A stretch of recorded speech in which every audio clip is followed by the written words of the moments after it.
ఎప్పటికైనా government teacher అయ్యే తీరాలి అన్న పెద్ద గోల్తో ఉన్న ఎస్జిటి ఆస్పిరెంట్స్ అందరికీ మా అవనిగడ్డ ప్రగతి ఇన్స్టిట్యూషన్ కంటిన్యూస్గా every 3 or 4 days first set of test series అనేది గూగుల్ ప్లే స్టోర్ యాప్లో అంటే అవనిగడ్డ ప్రగతి యాప్లో కండక్ట్ చేస్తూ ఉన్నది. ఆ ఫస్ట్ టెస్ట్ ఆఫ్ సిరీస్లో ఇంగ్లీష్ గ్రామర్ బిట్స్ అన్ని మనము డిస్కస్ చేసుకున్నాం.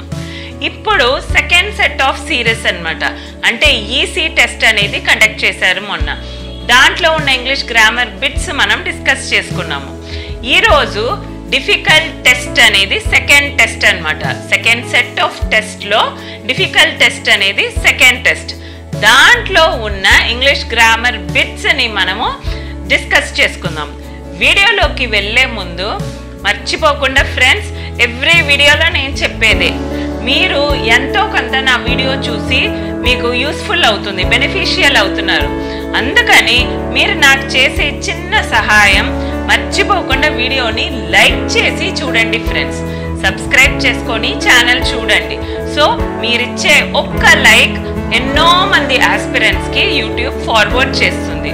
సో వీడియోలోకి చూసే ముందు, వీడియోలోకి అంటే గ్రామర్ క్వశ్చన్స్ అన్నీ మీరు ప్రాక్టీస్ చేసే ముందు, నోట్ చేసుకునే ముందు మర్చిపోకుండా నా కోసం ఒక చిన్న లైక్ అనేది క్లిక్ చేయండి ఫ్రెండ్స్. రండి వీడియోలోకి వెళ్ళిపోదాం. Welcome back friends. చూడండి, మన అవనిగడ్డ ప్రగతి తెలంగాణ స్టూడెంట్స్ కోసం like English grammar bits explanation, అంటే తెలంగాణ స్టూడెంట్స్ ఎస్జిటి కోసం ప్రిపేర్ అవుతున్న వాళ్ళకి మనం ఒక సిరీస్ ఆఫ్ టెస్ట్ అనేది కండక్ట్ చేస్తున్నాం. ఇది డిస్టర్బెన్స్ టెస్ట్ అండి. దీన్ని 10వ తారీఖు అంటే నిన్న నాడు కండక్ట్ చేశారనమాట. మనము ఈరోజు ఆ వీడియోని మీకు చేసి అప్లోడ్ చేస్తున్నాను. రండి ఫస్ట్ క్వశ్చన్కి వెళ్ళిపోదాం. Dash breakfast is at 8 o'clock. Dash breakfast I had this morning was delicious అంటున్నారు ఫ్రెండ్స్. డాష్ బ్రేక్ఫాస్ట్ రెండు బ్రేక్ఫాస్టే, కానీ ఇక్కడ బ్రేక్ఫాస్ట్ ఏంటంటే రెగ్యులర్గా జరిగే విషయం. నేను ఎప్పుడు 8 o'clockకే బ్రేక్ఫాస్ట్ తింటాను. Breakfast is at 8 o'clock. ఇక్కడ వచ్చేసరికి breakfast I had this morning, ఈరోజు నేను తిన్న బ్రేక్ఫాస్ట్ చాలా బాగుంది. అంటే నేను చాలా స్పెసిఫిక్గా ఈరోజు తిన్న బ్రేక్ఫాస్ట్ గురించి మాట్లాడుతున్నాను. స్పెసిఫిక్గా అంటే ఏది స్పెసిఫిక్గా మాట్లాడకుండా రొటీన్గా జరిగిపోయే విషయాలైతే మనం అక్కడ ఏ ఆర్టికల్ వాడకూడదు. ఇది రొటీన్గా 8ంటికి తినే బ్రేక్ఫాస్టే కాబట్టి ఇక్కడ నో ఆర్టికల్. రొటీన్గా జరిగే విషయాలకి బ్రేక్ఫాస్ట్కి ముందు మనము ఆర్టికల్ అనేది వాడకూడదు.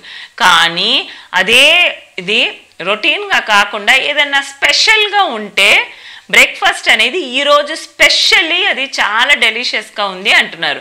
అలాంటప్పుడు ఇక్కడ ద అనే ఆర్టికల్ వాడాలన్నమాట. ఇప్పుడు no article the, A option వస్తుంది? ఇది నో ఆర్టికల్ ఇది కాదు ఫ్రెండ్స్. ఇక్కడ ద నో ఆర్టికల్, ఇది కూడా కాదు ఫ్రెండ్స్. నో ఆర్టికల్ ద అయితే మన ఆన్సర్ ఆప్షన్ 3 అన్నమాట friends. Next, Harish heard her giving orders. Harish ఎవరో ఆర్డర్ ఇచ్చేది, ఎవరో ఆమె ఇచ్చే ఆర్డర్స్ని తను విన్నాడంట. హరీష్ హర్డ్ హర్, ఆమె ఇచ్చే ఆర్డర్స్ని హరీష్ విన్నాడంట. ఇది ఏ సెంటెన్స్ స్ట్రక్చర్లో ఉంది అని అడుగుతున్నారు ఫ్రెండ్స్. హరీష్ అనేది సబ్జెక్ట్, అన్నిట్లో మొదట్లో సబ్జెక్ట్ ఉన్నది. హరీష్ అనేది సబ్జెక్ట్. నెక్స్ట్, హర్డ్ అనేది మనకి తెలుసు యాక్షన్ కదా, ఇది వర్బ్ వచ్చేస్తుంది. వర్బ్ అంటే ఈ 3 ఉన్నది, అంటే ఇక్కడ ఆబ్జెక్ట్ ఉన్నది కాబట్టి మన ఆన్సర్ ఇది కాదు, వర్బ్ వచ్చేసింది ఫ్రెండ్స్. Verb okay. హర్ అని ఉన్నది. హర్ అనేసరికి మనకి ఇక్కడ మళ్ళీ హర్ అనేది సబ్జెక్ట్ ఎలా వస్తుంది ఫ్రెండ్స్? సబ్జెక్ట్ కాదు, అందుకని ఇది కాదు, అది ఆబ్జెక్ట్ అన్నమాట.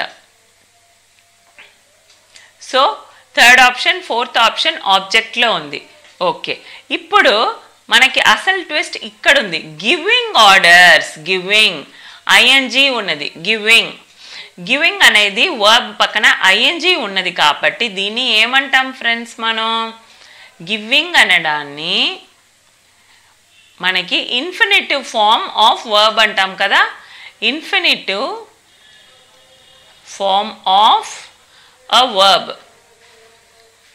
And moreover, giving అనేది yes tense friends, present participle. Present participle అనేది ఎలా ఫామ్ అవుతుంది? మనకి verb plus infinitive form of వర్బ్తో ఐఎన్జీ అయితే, infinitive form of the verb plus ING అయితే ప్రెసెంట్ పార్టిసిపల్ అనేది ఫామ్ అవుతుంది. ఓకేనా ఫ్రెండ్స్? ఇక్కడ మనం అనుకున్నట్టుగా వర్బ్ ప్లస్ ఐఎన్జీ ఉంది, infinitive form of the verb plus ING ఉంది, అంటే ఇదేంటి? Present participle. సో ఇక్కడ present participle. So option 4 is the right answer. Next, Alexander was dash kings who ever lived. Alexander was dash kings. Great kings రాదు. The greatest kings రాదండి. Alexander ఉన్న Kings అందరిలోకి ఒక great king ఒక అన్నప్పుడు one of the వస్తుంది. Alexander was the most greatest అని రాదు friends, was the greatest రాదు. ఉన్న వాళ్ళందరిలోకి అతను ఒక గ్రేట్ కింగ్, అతను ఒక చాలా గొప్ప రాజు. ఒక అని మనం మామూలుగా మాట్లాడేటప్పుడే అంటున్నాము, ఒక పెద్ద రాజు, ఒక చాలా గొప్ప రాజు ఒక అంటున్నాం కాబట్టి వన్ ఆఫ్ ది వస్తుంది. ఇక్కడ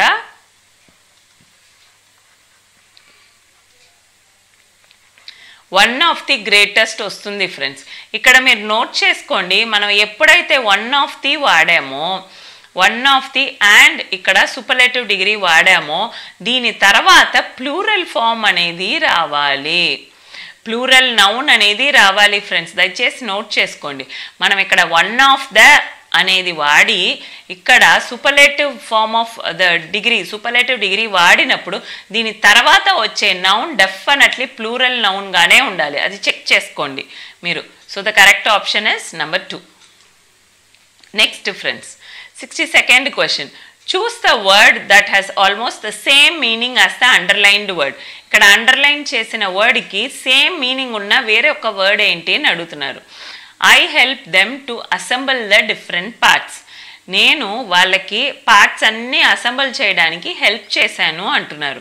అసెంబుల్ అంటే ఏంటి? విడివిడిగా తీసిన దాన్ని అలా తీసుకెళ్ళి మనము దాని లోపలికి పెడుతున్నాము అంటే ఏ వర్డ్ అవుతుంది? మ్యానుఫ్యాక్చర్, తయారు చేస్తున్నామా? దానికి మీనింగు కాదు. స్టోర్ చేస్తున్నామా? మనం ఏమన్నా దాన్ని ప్రిసర్వ్ చేసుకుంటున్నామా? ఏదన్నా దాన్ని సేకరించి జాగ్రత్తగా ఉంచుతున్నామా? కాదు కదా. మనం దాన్ని చెక్ చేస్తున్నామా? కాదు. విడివిడిగా ఉన్నదాన్ని మనం లోపల ఫిట్ చేస్తున్నాము. So the correct answer for assemble is fit. Next, choose the correct opposite. Antonym అంటే opposite friends. Opposite for the underlined word. Travelling is considered very dangerous. Travelling అనేది చాలా డేంజరస్ అంట. అది మనకి కరెక్ట్గా స్మూత్గా జరిగితే పర్లేదండి. మనం ఒకవేళ కార్ ఎన్ని యాక్సిడెంట్స్ హైవే మీద మనం చూడట్లేదు. సో ట్రావెలింగ్ అనేది చాలా డేంజరస్ అని అంటున్నారు. ఈ డేంజరస్ అనే పదానికి ఆపోజిట్, డేంజరస్ అంటే ఎప్పుడు హానికరమైనది, దానికి ఆపోజిట్ ఏమొస్తుంది? హానికరమైనది, హార్మ్ఫుల్ అంటే అదే మీనింగ్. పీస్ఫుల్, ప్రశాంతత అయినది, అది రాదు కదా డేంజరస్కి. ఎగ్జైటింగ్, చాలా హ్యాపీగా ఉండేది వస్తుందా? డేంజరస్ అంటే చాలా భయంకరమైనది, ఎప్పుడు ఏం జరుగుతుందో తెలీదు, ఎగ్జైటింగో రాదు. సేఫ్ అంటే చాలా జాగ్రత్త అయినది. డేంజరస్కి opposite safe. Next, read the short conversation given below. ఇక్కడ చిన్న కాన్వర్సేషన్ అనేది ఇచ్చారు. ఎవరికి? అరుణ్కి షీలాకి మధ్యలో. Identify the language function. ఇక్కడ దేని గురించి మాట్లాడుతున్నారు? ఆ లాంగ్వేజ్లో ఉన్న మెయిన్ అది ఏం కమాండ్ అనేది ఇస్తున్నారు, ఏం మాట్లాడుతున్నారు అనేది మీరు చెప్పాలి. What shall we do this weekend? Arun అడుగుతున్నారు, ఈ వీకెండ్లో మనం ఏం చేద్దాము అని అడుగుతున్నాడు. షీలా అంటుంది, why don't we go on a picnic? మనం ఎందుకు పిక్నిక్కి వెళ్ళకూడదు? పిక్నిక్ వెళ్ళొచ్చు కదా, మనం ఎందుకు వెళ్ళకూడదు? వై డోంట్ వి అంటే మనం ఎందుకు వెళ్ళకూడదు అని అంటుంది. అంటే అది వెల్కమింగా?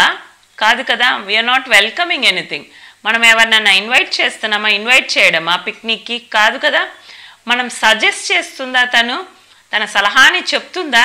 మనం ఎందుకు పిక్నిక్కి వెళ్ళకూడదు అనే సలహా చెప్పడమే కదా. So it is suggesting, advice చేయడం కాదు.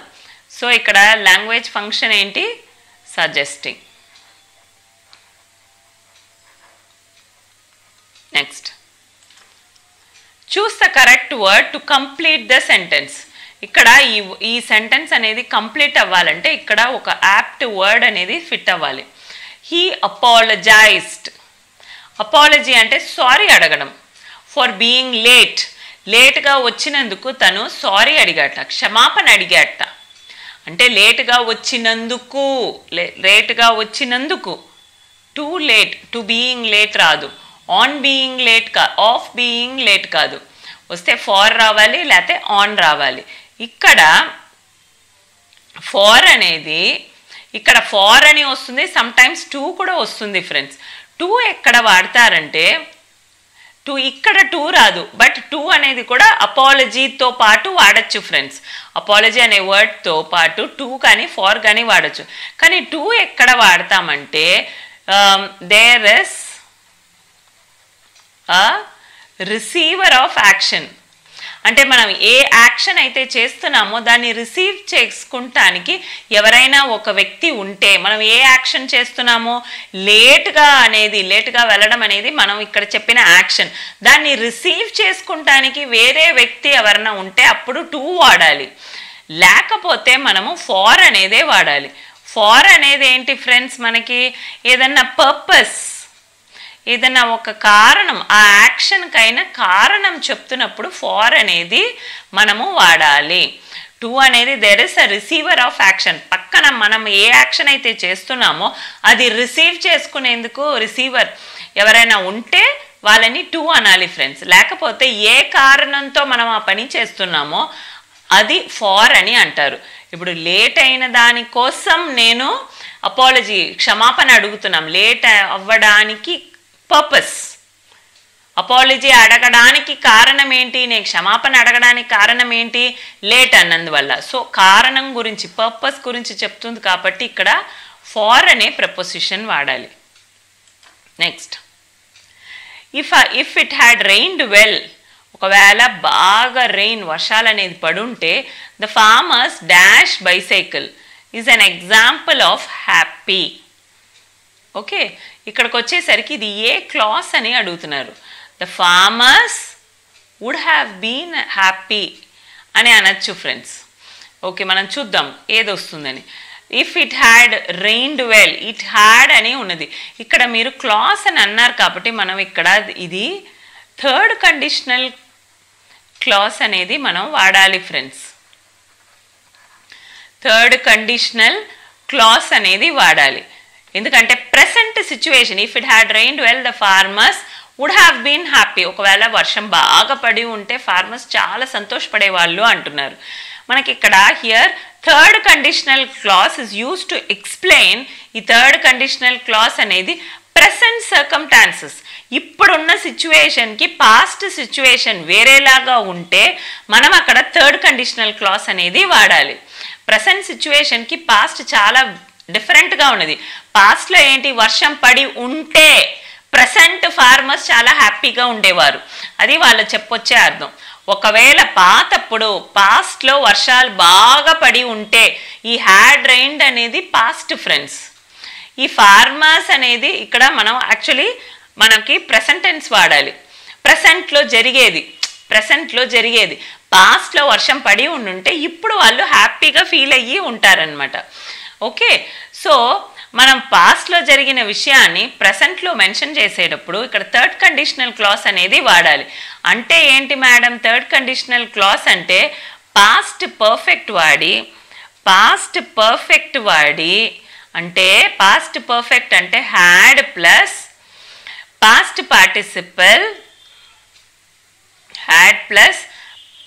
పార్టిసిపల్, అంటే V3 ఫామ్ వాడాలి. ఓకే, ఇన్ ఇఫ్ క్లాస్ ఎందుకంటున్నానండి, ఇక్కడ ఇఫ్ అనేది ఉన్నది కాబట్టి పాస్ట్ విషయాన్ని మనం ప్రెసెంట్లో చెప్తున్నప్పుడు, పాస్ట్లో ఇలా చేసి ఉంటే బాగుంటుంది, ప్రెసెంట్లో చెప్పుకుంటున్నప్పుడు అక్కడ థర్డ్ కండిషనల్ క్లాస్ అనేది వాడాలి. థర్డ్ కండిషనల్ క్లాస్ అంటే మనకి పాస్ట్ పర్ఫెక్ట్ అనేది వాడాలి. అంటే హ్యాడ్ అనేది వాడి దాంతోపాటు V3 form of past participle అనేది వాడాలి ఇన్ ఇఫ్ క్లాస్. ఇఫ్ అనేది వస్తే అలా చూస్తే హ్యాడ్ రావాలి కదా. ఇక్కడ హ్యాడ్ అనేది హ్యాడ్ ప్లస్ పాస్ట్ పార్టిసిపల్ వచ్చింది కాబట్టి అది థర్డ్ కండిషనల్ క్లాస్ అండి మనకి. Okay, had and past participle, had past participle ఉన్నది కదా.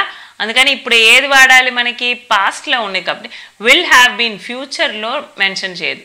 వుడ్ బీ రాదు, వుడ్ నాట్ బీ రాదు, would have been, would have been అనేది వస్తుంది.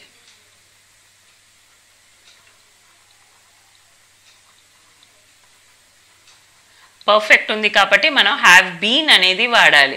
Would have been happy. Next friends, pick out the correct sentence. ఇక్కడ I heard, హర్డ్కి meaning ఏంటి friends? Actually HERDకి మీనింగ్ ఏంటి? Group of animals, group of animals. Verb ప్లేస్లో వెళ్ళి మనం హర్డ్ అంటే ఇట్స్ అ నౌన్, దాన్ని తీసుకెళ్ళి పెడితే ఇది రైట్ ఎలా అవుతుంది ఈ సెంటెన్స్? రాంగ్. ఇక్కడ కూడా ఈ రాంగ్ స్పెల్లింగ్ ఇచ్చాడు, రాంగ్. ఇక్కడ కరెక్ట్ ఇచ్చాడు, ఇక్కడ కూడా రాంగ్ ఇచ్చాడండి. ఫస్ట్లోనే మనకి మార్కులు పోయినాయి, ఇక్కడ రాంగ్ ఇచ్చేసాడు. ఈ హర్డ్ అనేది నౌన్, అక్కడ వర్బ్ ప్లేస్లో ఇచ్చాడు. థర్డ్ వన్ చూద్దాం. I heard the noise of the fast approaching heard. ఫాస్ట్గా వచ్చే హర్డ్, హర్డ్ అంటే ఒక గ్రూప్ ఆఫ్ యానిమల్స్ చాలా ఫాస్ట్గా వస్తున్నాయిట, దాని నాయిస్ అనేది నేను విన్నాను అని అంటున్నాడు. సో ఇదే కరెక్ట్గా ఉన్నది. ఐ హర్డ్ అనేది యాక్చువల్లీ ఇదే గ్రూప్ ఆఫ్ యానిమల్స్, నౌన్ కదా, అది అక్కడ వర్బ్ ప్లేస్లో రాకూడదు. పౌండింగ్ అనేది చాలా loud noise of the heard. ఇది చూడండి, వర్బ్ తీసి చివరిలో వేశారు, ఇక్కడ నౌన్ తీసి కలెక్టివ్ నౌన్ని తీసి ఇక్కడకు వేసేసారు. హర్డ్ అనేది ఏంటి? Collective noun. కలెక్టివ్ నౌన్ని తీసుకుపోయి వర్బ్ ప్లేస్లో పెట్టేశారు. సో అది రాంగ్. ఇక్కడ కూడా అంతే, వ్యాలీ రాంగ్. హర్డ్ వర్బ్ని తీసుకెళ్ళి ఇక్కడ పెట్టారు. థర్డ్ వన్ ఒక్కటే correct option. Next friends, supply the suitable question tag. Plants give out oxygen during the day. Day టైంలో ప్లాంట్స్ అనేది ఆక్సిజన్ ఇస్తుందిట. ప్లాంట్స్ అనేది ఏ ఫామ్లో ఉంది ఫ్రెండ్స్? మనకి ప్లాంట్స్ అనేది ప్లూరల్ ఫామ్లో ఉంది. అండ్ మనకి ఇక్కడ plants give out positive sentence కాబట్టి మనం యూస్ చేసే క్వశ్చన్ ట్యాగ్ నెగిటివ్లో ఉండాలి. నెగిటివ్లో ఉండాలంటే ఇది పాజిటివ్లో ఉన్నది, ఇది రాదు. డూ దే రాదు, వస్తే డింట్ దే వస్తుంది, లేకపోతే డోంట్ దే వస్తుంది. ఇక్కడ డోంట్ దే దేనికి వాడతాం మనం? We use don't they after a sentence. Don't they ఒక సెంటెన్స్ తర్వాత ఎలాంటి సెంటెన్స్ వాడతాము? That is in present tense. Present టెన్స్లో ఉన్న సెంటెన్స్ తర్వాత క్వశ్చన్ ట్యాగ్ వాడాలంటే నెగిటివ్ క్వశ్చన్ ట్యాగ్ మనకి డోంట్ అని వాడతాము. అర్థమైందా ఫ్రెండ్స్? మనకి ఇక్కడ ఈ సెంటెన్స్ ప్రెసెంట్ టెన్స్లో ఉన్నది. ప్రెసెంట్ టెన్స్లో ఉన్న సెంటెన్స్కి మనం ఇక్కడ క్వశ్చన్ ట్యాగ్ వాడాలంటే we are using don't. Okay, after a sentence that is in present tense. Next, a man from the village married her. Married past టెన్స్లో ఉన్నది, పాస్ట్ టెన్స్లో ఉన్నది. A man from the village married her. దీన్ని passive ఫామ్కి మార్చమంటున్నారు. A man was married. వీళ్ళు ఇక్కడ టెన్సే మార్చేస్తున్నారు ఫ్రెండ్స్, ఇక్కడ టెన్సే మార్చేస్తున్నారు. చూడండి, ఈస్ మ్యారీడ్, ఈస్ మ్యారీడ్. ఇక్కడ was married of course past టెన్సే, కరెక్టే. పాస్ట్ టెన్స్గానే ఉండాలి. యాక్టివ్ వాయిస్లో టెన్స్ అనేది మారకూడదు. So was married. ఇక్కడ ఈస్ మ్యారీడ్ కాబట్టి ఇది రాంగ్. ఇక్కడ was married a man from the village. Was married a man ఏంటి? ఆ మ్యాన్ని పెళ్లి చేసుకుంది. She was married a man అనే సెంటెన్స్ అక్కడ ఇన్కంప్లీటే కదా. She was married to a man. అతనితో, టు అనేది అతనితో పెళ్లి జరిగింది అంటున్నారు. So this is correct option. Next 70. Geetha her eldest daughter, ఆమె పెద్ద కూతురు, తన ఒక టీచర్ అంట. షీ గాట్ అప్ రెలక్టెంట్లీ అంటే అసలు ఇష్టమే లేకుండా, అసలు ఏమాత్రం ఇష్టం లేకుండా. మనకి సండేస్ వచ్చేస్తే మన ఉద్యోగం చేసేవాళ్ళు సండేస్ చాలా ఫ్రీగా ఉంటాం కదా, అప్పుడు నిద్ర లేచేందుకు మనం రెలక్టెంట్లీ అంటే ఏంటి, మనకి అసలు ఇష్టమే లేకుండా మనము నిద్రలేస్తామన్నమాట దాన్ని. So Geetha her eldest daughter a teacher got up reluctantly. ఇక్కడ ద అండర్లైన్డ్ పార్ట్ ఏది ఇచ్చారు మనకి,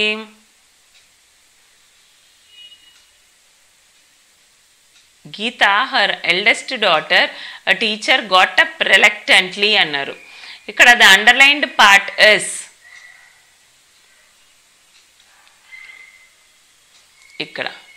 ఇక్కడ వరకు ఇచ్చారు ఫ్రెండ్స్ అండర్లైన్డ్ పార్ట్. ఇది ఏ క్లాస్లో ఉన్నది ఏంటి అని అడుగుతున్నారు. ఓకే, సో ఇది నౌన్ క్లాసా, అడ్వర్బియల్ క్లాసా, వర్బల్ క్లాసా, నౌన్ ఫ్రేజ్ ఇన్ అపోజిషన్ అంటున్నారు. ఇక్కడ దీన్ని వరకు అండర్లైన్ చేశారు, మనకి ఇక్కడ వరకు అండర్లైన్ చేస్తే నౌన్ క్లాస్ అంటే ఏంటి, ఫస్ట్ మనకి నౌన్ క్లాస్ అనేది friends a group of words that function as subject ఉంటుంది, ఆబ్జెక్ట్ ఉంటుంది, కాంప్లిమెంట్ ఉంటుంది, ఉంటే దాన్ని నౌన్ క్లాస్ అంటాము. ఇక్కడ సబ్జెక్ట్ ఉంది, this is an object, complement లేదు కదా, so this is not a noun class. ఇక్కడ అడ్వర్బియల్ క్లాస్ అంటే ఇట్ ఫంక్షన్స్ యాజ్ అడ్వర్బ్ లాగా పనిచేస్తుందంట. అడ్వర్బ్ అంటే వర్బ్ని సపోర్ట్ చేసేది, ఎక్స్ప్లెయిన్ చేసేది అడ్వర్బ్.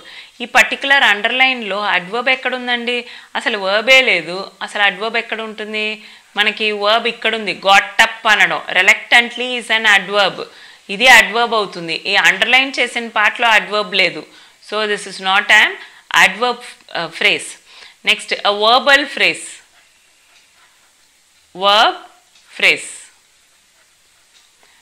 ఇది ఫ్రేజ్ అండి, వాళ్ళు ఇచ్చిన క్వశ్చన్ ప్రకారంగా నేను చెప్తున్నాను, ఇది ఫ్రేజ్. వర్బల్ ఫ్రేజ్ అంటే అక్కడ మెయిన్ వర్బ్ ఉంటుంది, దానితో పాటు ఆక్సిలరీ వర్బ్ అనేది ఉంటుంది ఫ్రెండ్స్, ఆర్ మోడల్ వర్బ్స్ అనేది ఉంటుంది. ఇక్కడ పర్టికులర్ అండర్లైన్ సెంటెన్స్లో వర్బ్ అనేది ఏదీ లేదు, సో ఇది వర్బ్ ఫ్రేజ్ కూడా కాదు. A noun phrase in opposition అన్నారు. అపోజిషన్ అంటే ఏంటి ఫ్రెండ్స్, మీకు తెలుసా, మీకు అపోజిషన్ అంటే ఏంటని? Opposition is a noun phrase that comes after, ఈ అపోజిషన్ అనేది that comes after another noun, ఒక నౌన్ తర్వాత వచ్చేది, ఒక నౌన్ తర్వాత మళ్ళీ నౌన్ వచ్చిందంటే అది అపోజిషన్ ఆర్ అపోజిటివ్ ఫ్రేజ్ అంటారు. ఓకే, అపోజిటివ్ ఫ్రేజ్ అని అంటారు. అంటే ఏంటి, a noun phrase that comes after another noun. అంటే ఎగ్జాంపుల్ ఏం చెప్తాను, మై వైఫ్ డార్తీ అనొచ్చు, నువ్వు ఆల్రెడీ మై వైఫ్ అనేసావు, అది అక్కడ నౌన్ అయిపోయింది, తన పేరు కూడా మెన్షన్ చేస్తున్నాం, మై వైఫ్ డార్తీ, లేకపోతే డార్తీ మై వైఫ్. డార్తీ నౌనే, పక్కన ఎవరు ఆ డార్తీ, మై వైఫ్ అంటున్నాము, అందుకని అది డబుల్ 2 times. ఇక్కడ కూడా గీత ఎవరు, తన ఎల్డర్ డాటర్, అర్థమైందా చెప్పింది, హర్ ఎల్డెస్ట్ డాటర్ అని మెన్షన్ చేశారు. So this is noun phrase and opposition. Next, the correct idiom among the 4.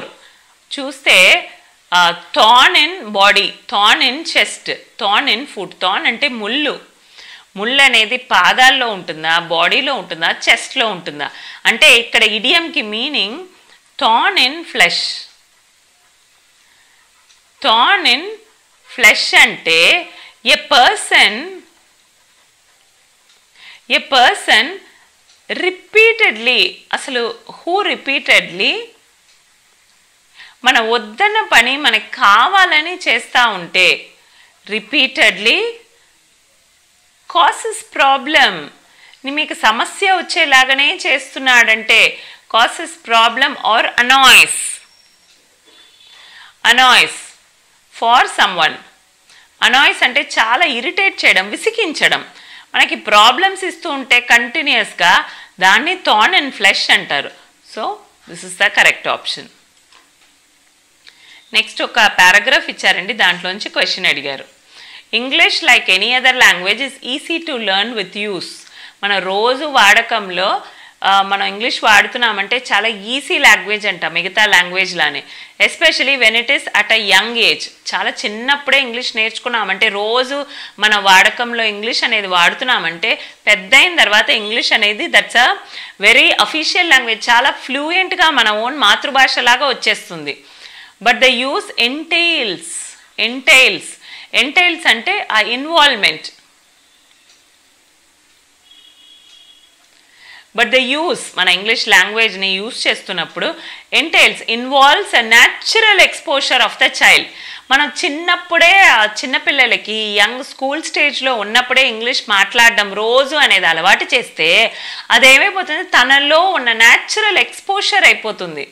తనకి న్యాచురల్గా ఇంగ్లీష్ అనే దానికి చాలా ఫ్రీగా మన మాతృభాష ఎలా మాట్లాడుతున్నామో అలా ఎక్స్పోజ్ అయిపోతుంది ఆ చైల్డ్.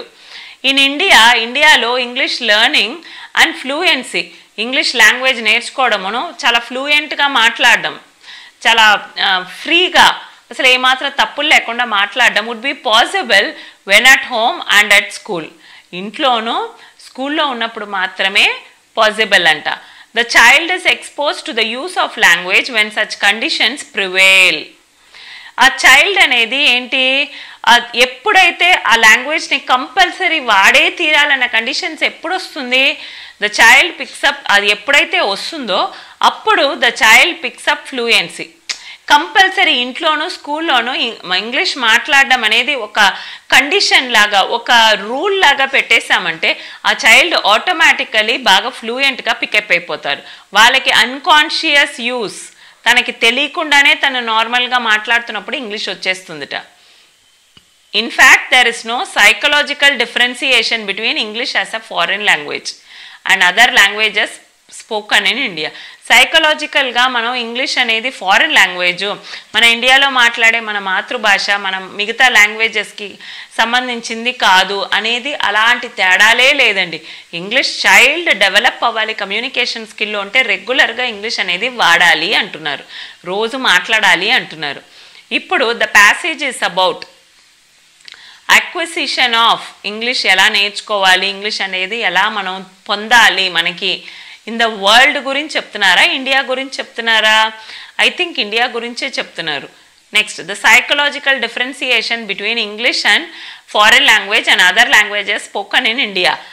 దీంట్లో ఒక లాస్ట్ లైన్గా చెప్పారు కానీ పారాగ్రాఫ్ అంతా దీని గురించి చెప్పట్లా. పారాగ్రాఫ్ అంతా ఇంగ్లీష్ లాంగ్వేజ్ ఇండియా మొత్తం ఎలా నేర్చుకోవాలి అని చెప్తున్నారు. The unfavourable conditions prevailing in India, దాని గురించి చెప్పట్లేదు. Acquisition of English language in India. Next, the writer feels, ఈ పారాగ్రాఫ్ ఎవరైతే రాశారో తను ఏం ఫీల్ అవుతున్నాడు, English is a difficult language to learn, English చాలా కష్టమా నేర్చుకుంటానికి. తను అది చెప్పలేదుగా, చిన్నప్పటి నుంచి అది ఒక అలవాటుగా పెట్టుకుంటే చాలా అన్కాన్షియస్గా అసలు మనకి తెలియకుండానే ఇంగ్లీష్ అనేది వచ్చేస్తుందిట, డిఫికల్ట్ టు లెర్న్ కాదు. The child learns English when he or she is exposed to the language at school. స్కూల్లో మాత్రమే మాట్లాడితే చైల్డ్ నేర్చుకుంటుందా? లేదు. English learning and fluency is possible when the child is exposed at school and home. స్కూల్లోనూ ఇంట్లోనూ practice చేస్తే వస్తుందన్నారు. ఇది కరెక్ట్గా ఉంది. Next option కూడా చూద్దాం. Unconscious use of the English language is impossible in India. అన్కాన్షియస్గా మనకే తెలియకుండా మనం మాట్లాడుతున్నప్పుడు ఇంగ్లీష్ పదాలు వచ్చేసింది రావడం అనేది ఇండియాలో అసలు ఇంపాసిబుల్ అని అంటున్నారండి. అదే కాదు కదా రైటర్ చెప్పింది, చాలా పాజిటివ్ నోట్లో చెప్పారు. So third option is right. The word that is used in the sense of involve అవ్వడానికి నేను ఒక మీనింగ్ చెప్పానండి. ఇదిగో ఇది ఎంటైల్స్ అంటే ఇన్వాల్వ్, ఆ చైల్డ్ అనేది ఇన్వాల్వ్ అయిపోతుంది. So entails is the correct option. Next, ఇక్కడితో పారాగ్రాఫ్ అయిపోయింది ఫ్రెండ్స్. ఈ నెక్స్ట్ ఏంటంటే రిపోర్టెడ్ స్పీచ్కి మార్చమంటున్నారు, ఇండైరెక్ట్ స్పీచ్కి. ద హెడ్ మాస్టర్ స్వామి దగ్గర ఏమన్నాడంటే, why didn't you come to school yesterday, నిన్న స్కూల్కి నువ్వు ఎందుకు రాలేదు అని అడుగుతున్నారు. Head master asked Swami why he not came to school. Not came అనేది రాదు friends. Yesterday the previous day అయింది, అది కరెక్టే, కానీ నాట్ కేమ్ అనేది రాదు. The head master asked Swami why he had not come. Had not perfect tense రాదు. The headmaster asked that he had not come to school the previous day. Question mark ga unnadi normal sentence ka icharu. The headmaster told why he had not come to school the previous day. Tanu endukani raaledu. Why didn't you come to school yesterday? Past tense lo unnappudu had not come anede correct friends. Why he had not come to school the previous day. ఇక్కడ asked స్వామి అని ఉంది, ఇక్కడ told స్వామి అని ఉంది. ఇది కానీ correct అవ్వాలి friends. ఇప్పుడు ఆస్క్డ్ స్వామి, మిగతా అన్నీ కరెక్టే. ఆస్క్డ్ స్వామి ఇక్కడ told, asked Swami told why he had not come to. Swami అనేదే తీసేశారు ఇక్కడ. సో ఇది కరెక్టా, ఇది కరెక్టా? ఏది కరెక్ట్ అవుతుంది మనకి? ఆస్క్డ్ స్వామి. ఇక్కడ స్వామి పేరే తీసేశారు. స్వామి దగ్గర అడిగాడే కానీ వాడే స్వామికి చెప్పలేదు కదా. So this is wrong. Second one is the correct option. Next. India is one of the fastest developing countries in the world. One of the, indaka cheppa nenu, one of the annappudu superlative degree.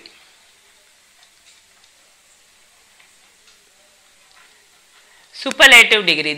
దీన్ని comparative డిగ్రీకి మార్చమంటున్నారు. Comparative డిగ్రీకి వచ్చేసరికి India is faster.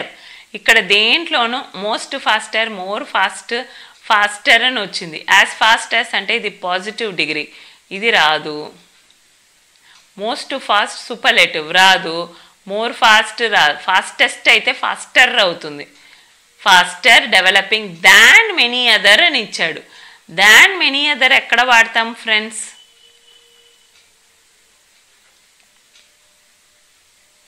అనేది when we compare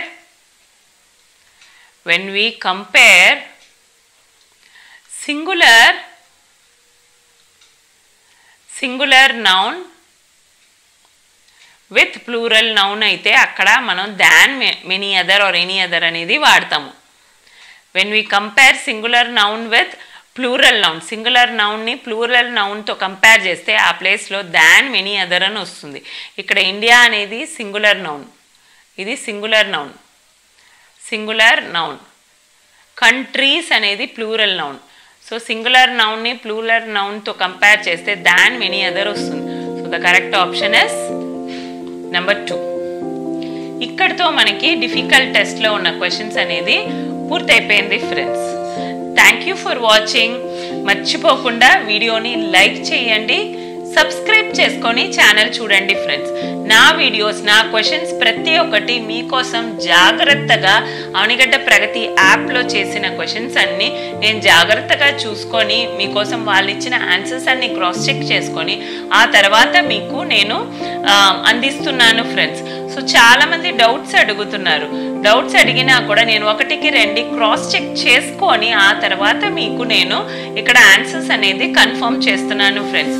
so భయపడకుండా మేము చెప్పే answers అన్నీ అవనిగడ్డ ప్రగతి ఇన్స్టిట్యూషన్లో వాళ్ళు ఇచ్చిన ఆన్సర్సే అనండి. నేను మీకు డీటెయిల్డ్గా ఎక్స్ప్లెయిన్ చేస్తున్నాను అంతే. సో మీ సలహాలు కానీ మీరు ఎలా ఎస్జిటి కోసం ప్రిపేర్ అవుతున్నారు నా వీడియోలు చూసేని కూడా మర్చిపోకుండా నాకు కామెంట్ సెక్షన్లో పంపించండి ఫ్రెండ్స్. లైక్ చేయడం మర్చిపోకండి ఫ్రెండ్స్. ఓకే, ఎనీవే నెక్స్ట్ టెస్ట్లో డిస్టర్బెన్స్ టెస్ట్ అనే ఉంటుంది. డిఫికల్ట్ టెస్ట్, డిస్టర్బెన్స్ టెస్ట్ కదా, ఇది disturbance test. Next difficult test అని ఉంటుంది. డిఫికల్ట్ టెస్ట్లో మళ్ళీ మీ అందరినీ కలుస్తాను. Bye, thank you.